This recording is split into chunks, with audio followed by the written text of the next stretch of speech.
We talked about how sportsmanship has been alive and well this weekend in such tense conditions, but I don't know. This is Russell Ingall and Mark Skaife. We said that it was a very, very fiery situation brewing. I tell you what, it looks to me like Russell's got a bit of a case to answer there. By gee. Well, Skaife would be absolutely livid. He's well up the inside. He hasn't given him a lot of room, but... Whoa. Now, was that a result of him coming off the edge of the bitumen, or... I'm only being the devil's advocate here, but I can tell you this, that Mark Skaife reacted this way. Now, watch this. Look at the Skaife attitude, and look what Ingall does in response. Now, we've seen drivers, we've seen Bob Jane and Alan Moffat, or at least Bob Jane in that instance, come to blows. We've seen Longhurst do it. Now, I have never seen anything quite like that, because that is... There'll be big issues over this. 34-4 for Murphy's, keeping the pressure on. 4-9 for Kelly. Then Stevie Richards, Russell Ingall, Mark Skaife, and more trouble. Big trouble here at the hairpin. Bright is one of them. One of the Orcon Alex cars. Davison is the other. I didn't see which of the Larkin Motorsport Orcon entries it was.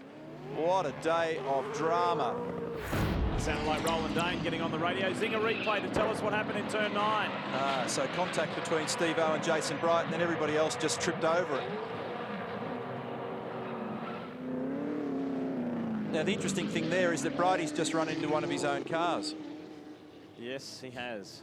McLaughlin's gone from position 1 back to position 5. Windcup ended up with the left-hand side of the car off on the white paint and then in the grass and mud. And there are little rivers on the road. There's a problem for McLaughlin. It's dropped the right rear. After all that hard work, it's thrown the right rear off. So that just might be, this is on board now, you can just see Scott battling. Be careful, because you don't want to end up back on the road. So, yeah, so he's done a really good job there. He ended up having to go out into the grass, but this could be the result of all the frenetic activity before the start of the race. Gone down, or... It's popped the whole tyre wheel right off it. And there is the wheel and tyre that parted company from Scott McLaughlin. Larko? Yeah, and we all know that this sometimes happens, doesn't it? You know, I was talking to Richard Holway, the engineer, that said, I asked him, was the car compromised when it went? And he said, look, mate, we didn't get to bleed the clutch properly. We didn't get to set the full throttle properly. I mean, they just did a great job to get that engine in there, and these are the things that happen. I heard Scott on the radio talking about not being able to get full throttle in the warm-up lap. And, well, he's made it back. That's a start. But is there too much damage in that right rear? Will have given that brake rotor a fair belting, and they'll have a very close look at the right rear suspension. It's Heimgartner and Coulthard. They were giving a bit of hip and shoulder, and popping out the other side is Todd Kelly. Broken left rear suspension. He'll be going nowhere, and he's also been given the shove. Whoa, just took the left rear out of my car. And for the second time in as many races, it's a tense sounding Todd Kelly, who's out of the game in this one. Movers early on, Tander, as we see Walsh come to the lane, and the 22 of Jack Perkins. But the movers, Tander up into 16th position. The championship leader, Safety Mark car. Winterbottom, to 8th. Safety car's out. So that was going to unfortunately park Todd Kelly, who's just making his way back into pit lane now, about to peel off. So this will neutralise the field. The Lexus RCF safety car will go out and grab the leader. But it's the next part of the track where Van Gisbergen claws back that time. But Bright just recently joined the 500 club. More than 500 V8 Supercar Championship race starts. Look at this. This is a run this time for Van Gisbergen. He's got good traction and a decent run over the hill. He throws it down the inside. There's contact. That's a sad end to this exchange.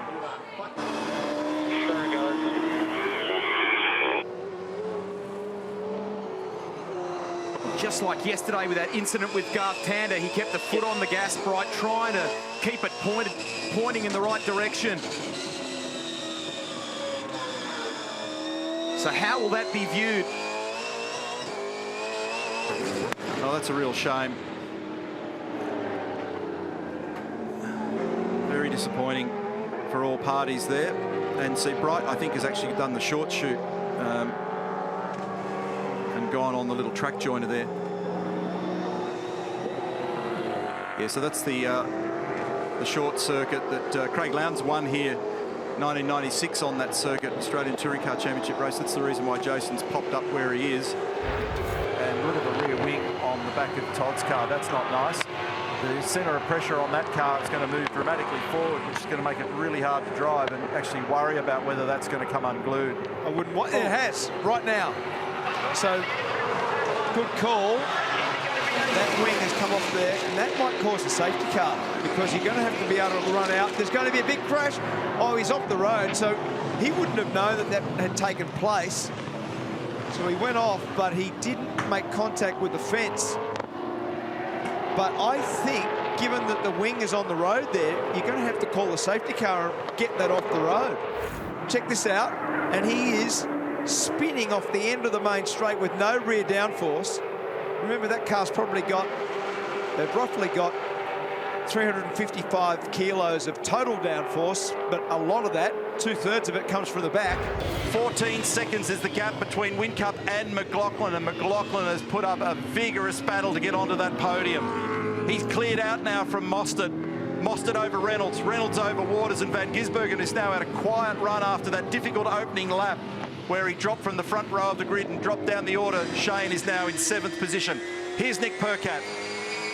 Less than 1 lap remaining. This will be a sweet moment for him. Really complimentary overnight about the balance and behaviour of this car. And the team from Albury will celebrate this sweet moment. And particularly that bloke, Brad Jones. He will be wrapped.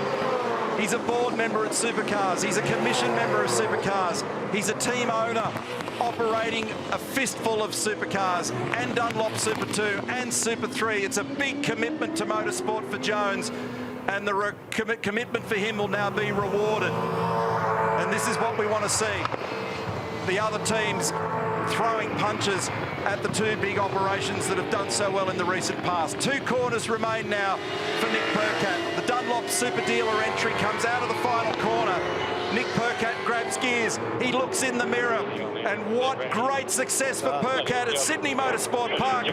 He wins our 2nd race this weekend for the BP Ultimate Sydney Super Sprint.